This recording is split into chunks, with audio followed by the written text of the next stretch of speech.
Alright class, for the final video of chapter 12, we're going to talk about electrical transport in ceramics and polymers and how that differs from the semiconductors and metals that we've discussed thus far.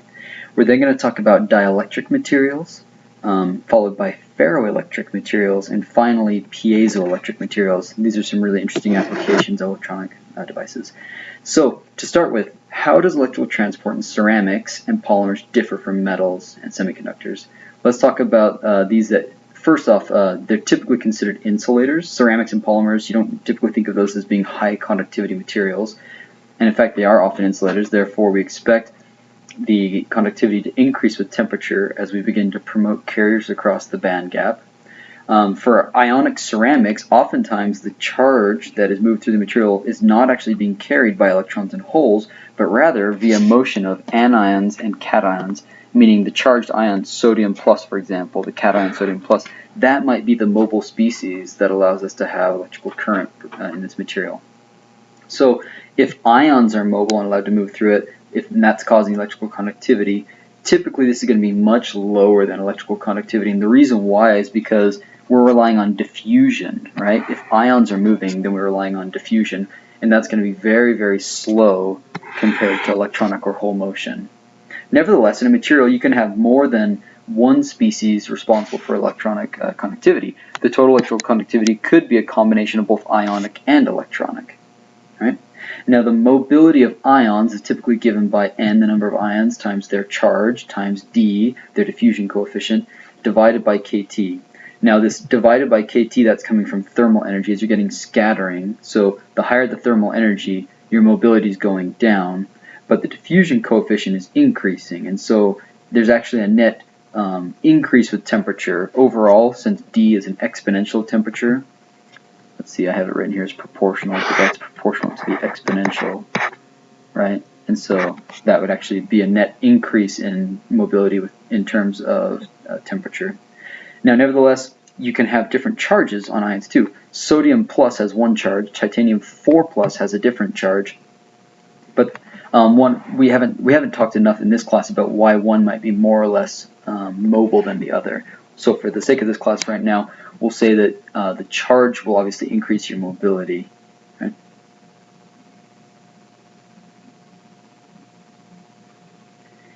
Okay, for polymers, the electrical conductivity of polymers, normally we think of polymers as being completely insulating, and in fact, up until 1977 they were. We didn't have conducting polymers until then, and this is because all of the electrons are involved completely. Electrons are totally involved in bonding. They're not free for electrical transport. However, in 1977 they discovered that polyacetylene breaks this rule, and it has electrical conductivity, look at this, 1.5 times 10 to the 7 per ohm meters. That's huge. That's on par with some metals. That's an extremely good electrical conductor. So this was, as you can imagine, this sort of took the world by storm. This has led to many, many cool new devices. We'll show you in just a moment or two. But how does this come about? We won't get into all the details of it in this class, but basically it works like this. You have polyacetylene, which is a polymer, therefore has this long carbon backbone. And normally we think that carbon with 4 bonds, its orbitals hybridize, and so you get what this orbital sticking up and down, right? And now, if every other bond is a double bond, every other bond is double bond, then that leads to half-filled these pi bonds, right? So these are unfilled up here, these are filled. So if these are unfilled, all of a sudden if we were to dope this and give it some free carriers, they would have a pathway by which they could travel by hopping from pi bond to pi bond along this alternating, conjugating, double bond region. Because of that, you expect conductivity to be excellent along the chains, but you still have to hop from chain to chain, and that's going to be low. Overall, though, you can still get pretty good conductivity. As I said, it's as good as some metals. Based on volume, it's about 1/4 the value of copper, which is an excellent conductor. And if you do it off weight, it's actually twice as good as copper. So really, really impressive. They found ways to dope these both N-type and P-type. And now if you've got N-type and P-type polymers, so you can go from not conducting to conducting of both N and P-type, all of a sudden you can start treating these like semiconductors. And that's allowed us to make really cool things out of them. So for example, you can have low density, flexible polymer processing that leads to polymer batteries, organic, that's polymer, light-emitting diodes, and really interesting things. So when you look at movies from the future and they're opening up their newspaper and you're watching the TV on the newspaper and they fold it and they roll it up, or you have solar cells that you roll out, you know, this is becoming a reality. We can almost do these things right now. We can already make flexible organic light-emitting diodes, right, for really interesting devices. Okay, next class of materials we'll talk about are dielectric materials. Dielectrics must be insulators, that's required. And they typically have a large polarization, which occurs when you apply an electric field. What is a polarization? If you remember from your Physics 1 class, a polarization was a separation of charged entities, right? If you apply a field and you get separation of these charge, that's going to build up some amount of polarization. That's going to be critical for capacitors. I'll show you why in just a moment. So for capacitors, these are materials where we apply a field, an electric field, and we're going to measure the charge that accumulates on the two surfaces that we apply it to. Therefore, the definition of capacitance is charge divided by voltage, and the units of that is coulombs per volt, which is a farad. So if you look up a capacitor, it's going to give you a value something farads. It might be micro or picofarads or something like that. So for the simplest scenario, let's just consider a parallel plate capacitor. A parallel plate capacitor looks like this. Here's our battery. Battery is hooked up on one side to one metal plate, hooked up on the other side to another metal plate. These plates are parallel. They have some surface area, and they're separated by some distance d. If there's nothing between these plates, just vacuum, then the amount of charge that builds up, right, the charge that builds up over a given voltage, that will give us our capacitance.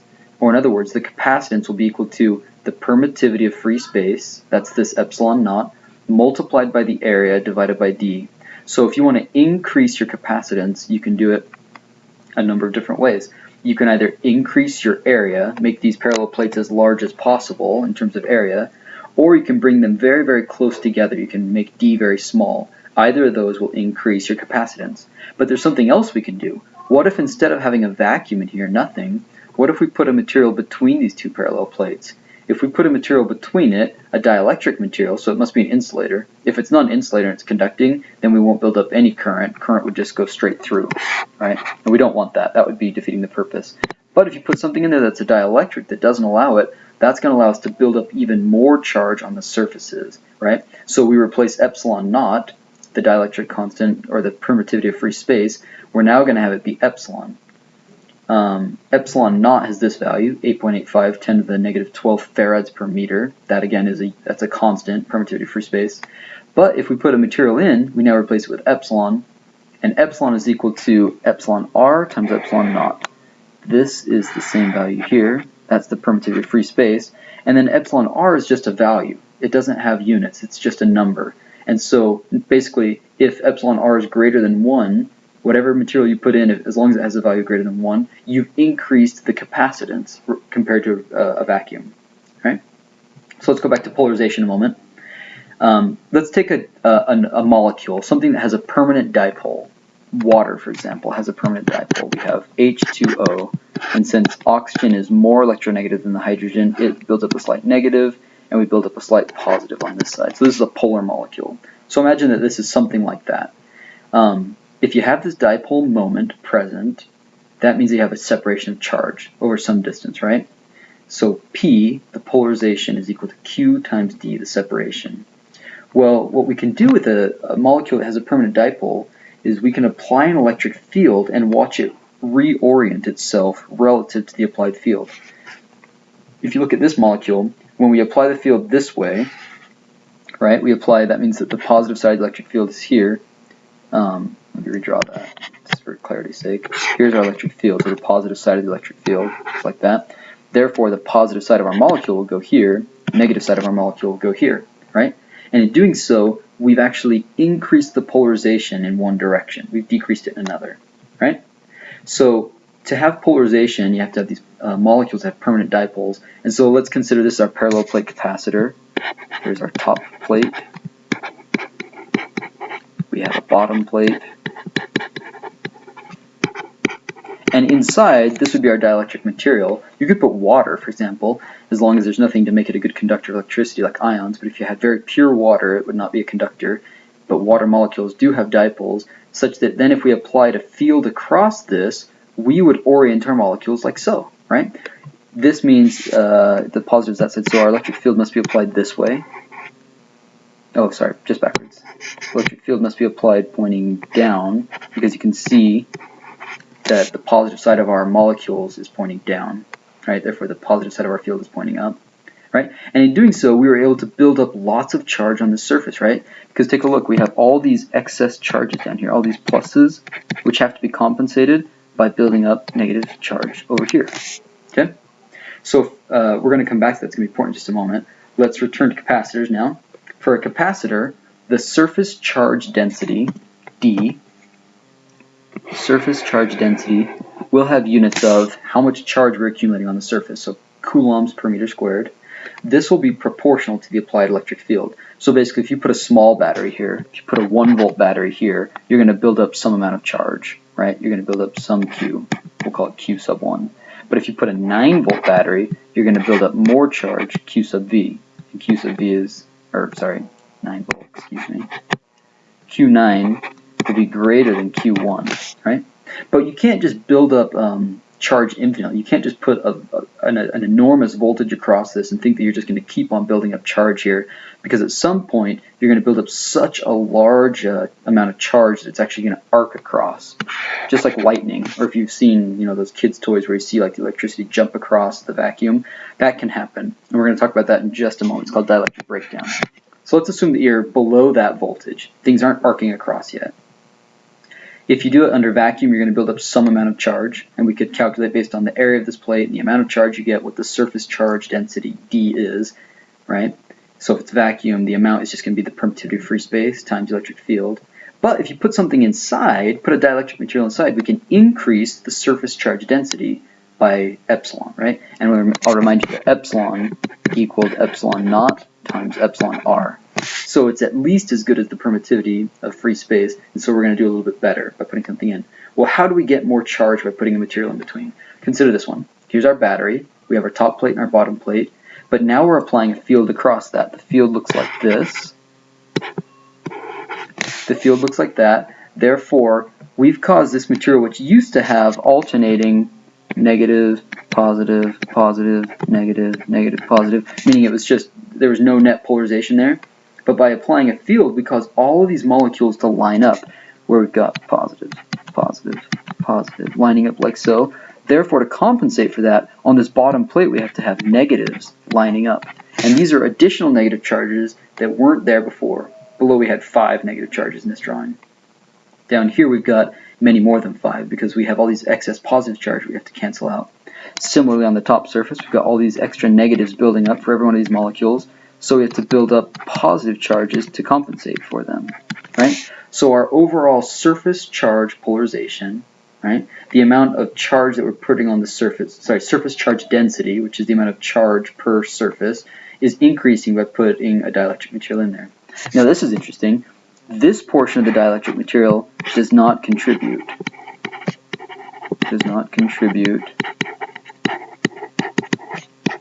To D. Only the surfaces do. Because that middle part actually cancels out. Only surfaces do. Right? The top and bottom layers.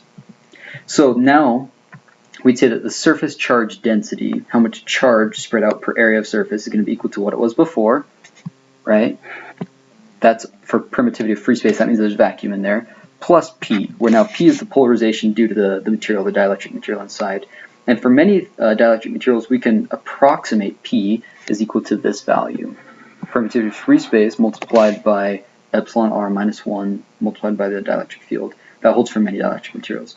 So we keep on talking about this polarization. What exactly is polarization? It's easy to think of molecules orienting, but what other ways can we have polarization? Well, one way is we can have electronic polarization. So think of this like fluctuating dipoles, which we learned about in chemistry. A fluctuating dipole, if you take an atom and it has some number of electrons, they're going to be on average around it in some sort of circular-like pattern, right? But at any moment of time, if you took a snapshot, right, if you took a picture of this some way and you could count the electrons, they might be skewed more on one side than the other. Especially if you apply electric field. Electric field points this way, so positive wants to go that way and negative wants to go that way. right? So our electrons might be skewed one way or the other in the presence of an electric field. And in doing so, we now have a net separation of charge, and a separation of charge, by definition, is a polarization. Another way to do it is with ionic motion. This means the ions themselves might be displaced by an electric field. Consider this picture. Here you have the positively charged cation, and you have the negatively charged anion. Positive, negative, negative, positive, positive, negative, negative. And that's no electric field. As soon as you apply an electric field, you're pointing it this way. That means that your positive side of the electric field is here.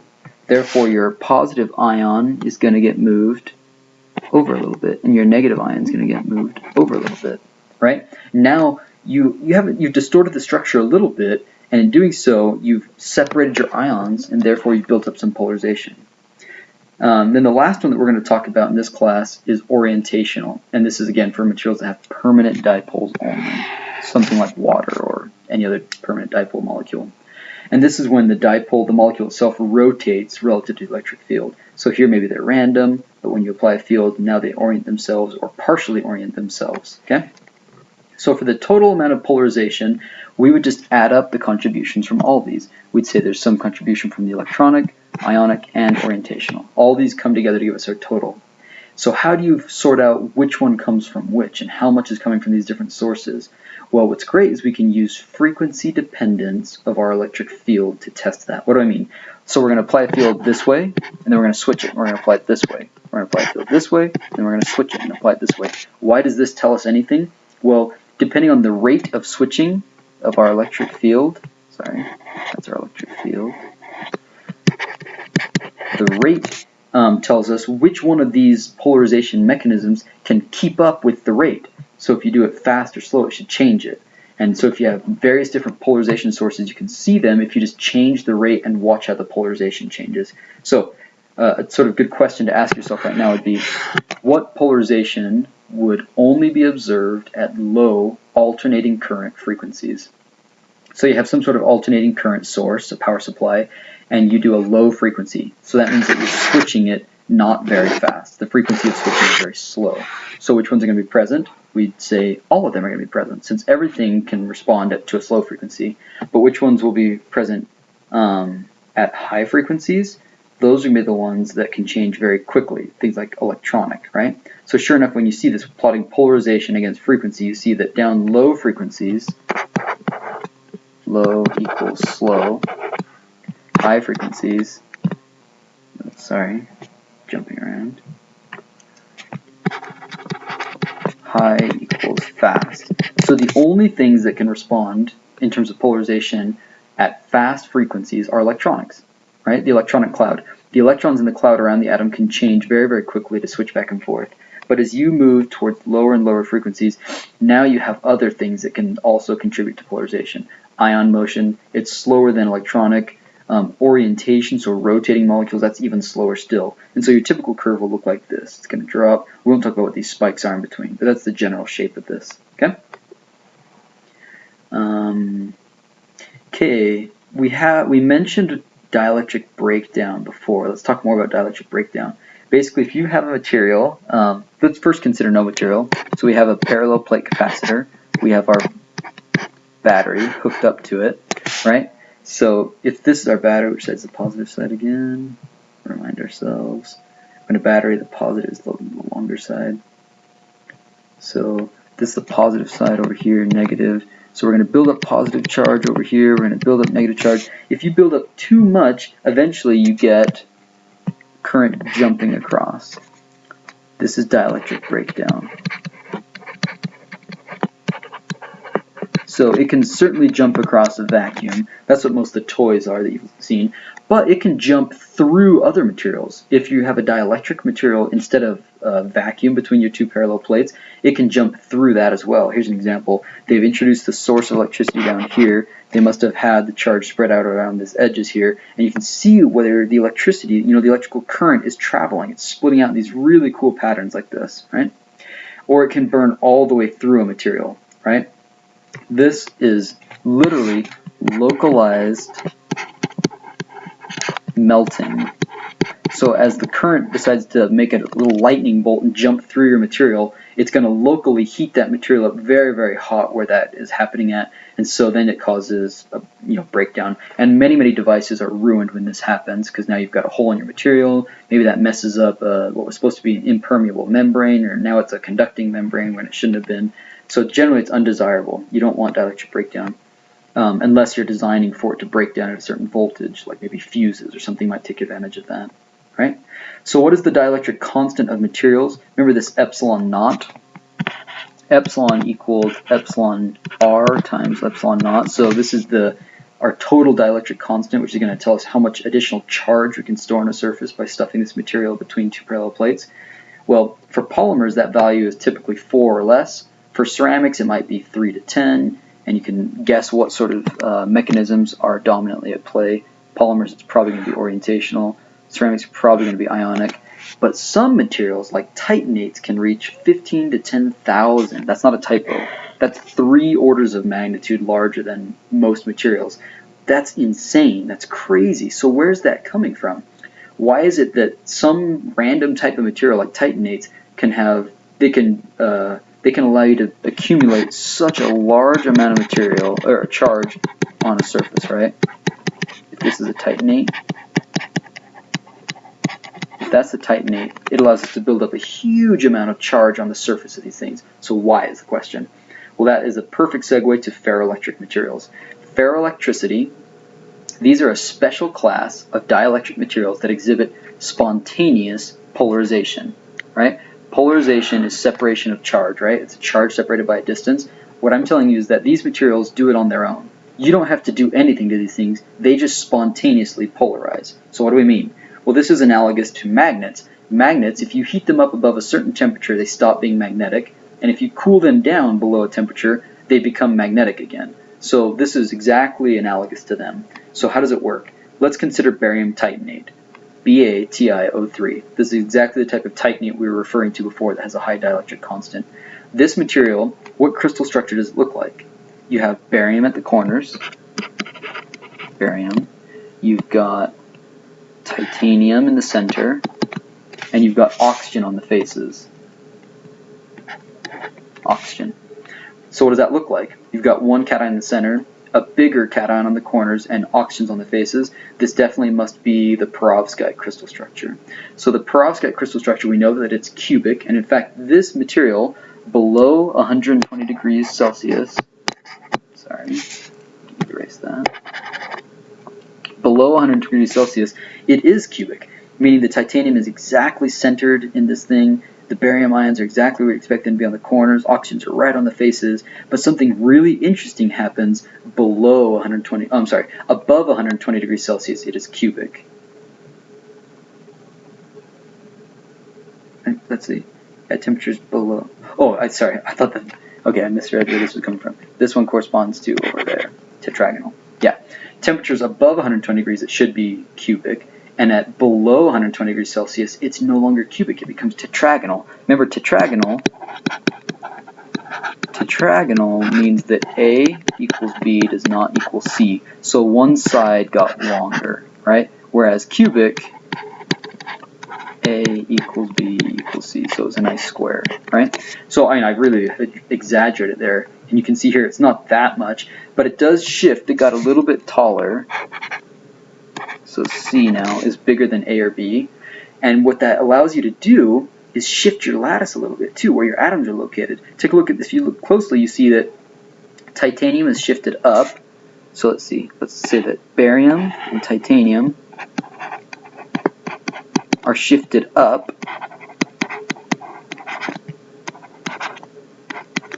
They're shifted up. Titanium is 4 plus, barium is 2 plus, whereas your oxygens, oxygen 2 minus, are shifted down. They're shifted down.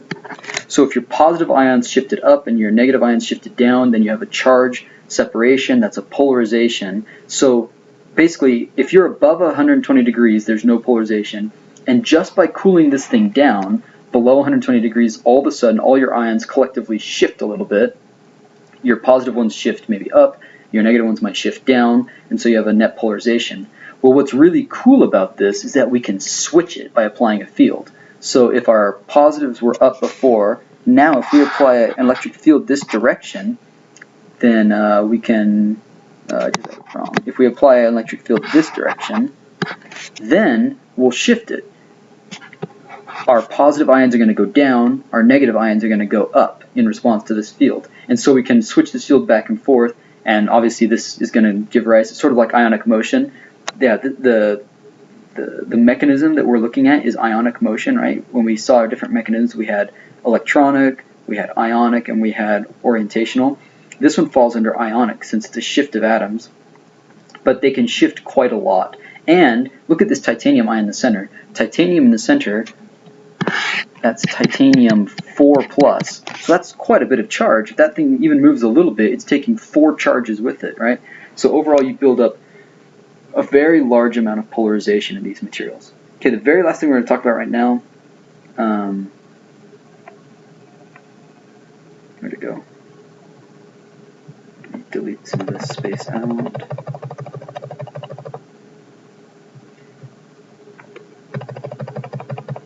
Okay, there we go.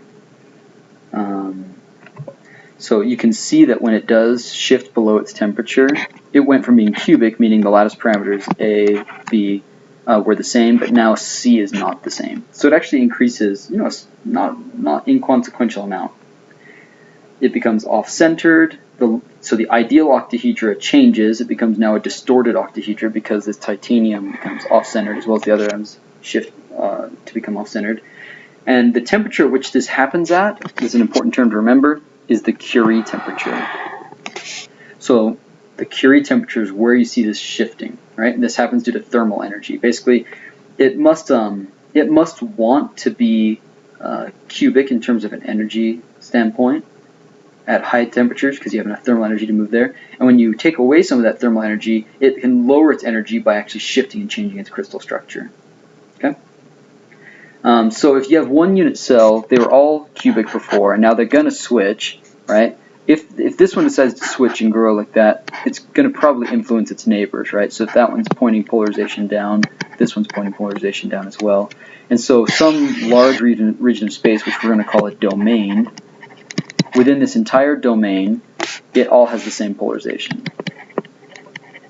Same polarization direction within the domain. This doesn't have to be the same size as a grain. You could have several domains within a grain, but it might be a grain. This might be a whole grain of a material, or it might be smaller. Okay, the very last thing we're going to talk about is piezoelectricity. Piezoelectricity is really cool. Piezoelectricity, or materials that have the piezoelectric effect present, are materials where you can have the creation of a polarization and therefore an electric field just by applying an external stress or force, right? So think about that. You take a material, you compress it, for example, and in doing so, you measure a voltage, right? You measure a voltage.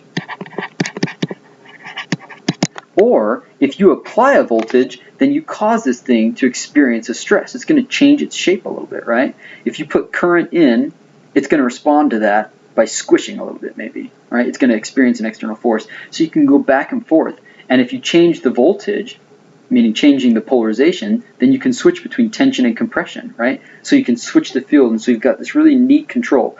The total amount that it squishes, you're not going to see like a block of silver all of a sudden shrink to half its size. It's not like that.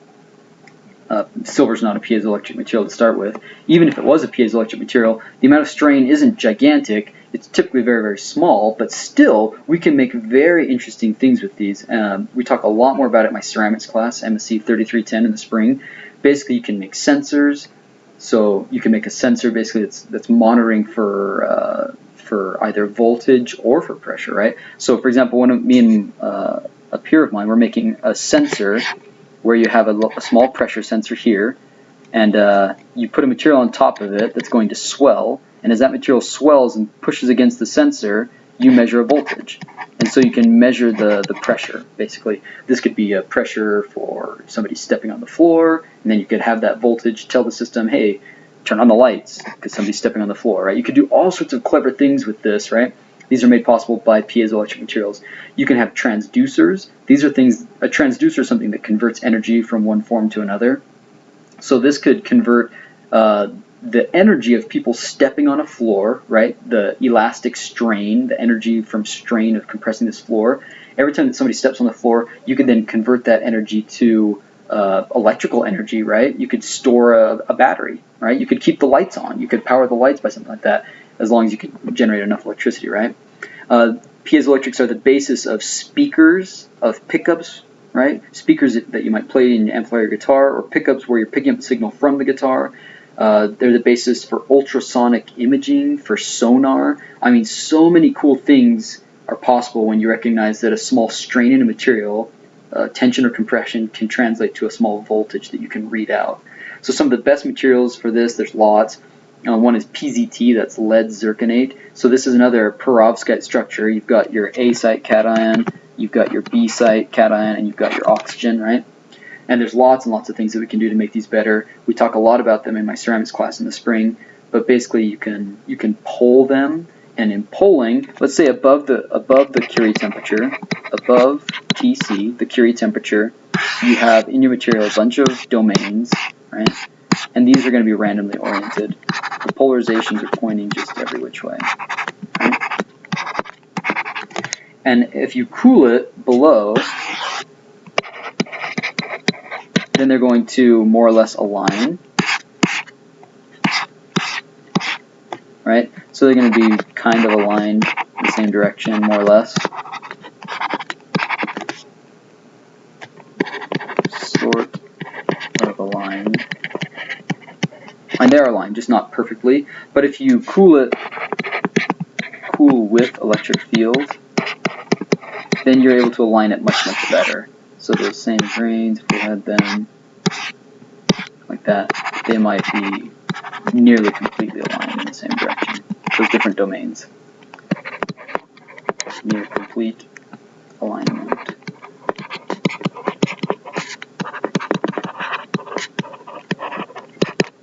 So this is poling.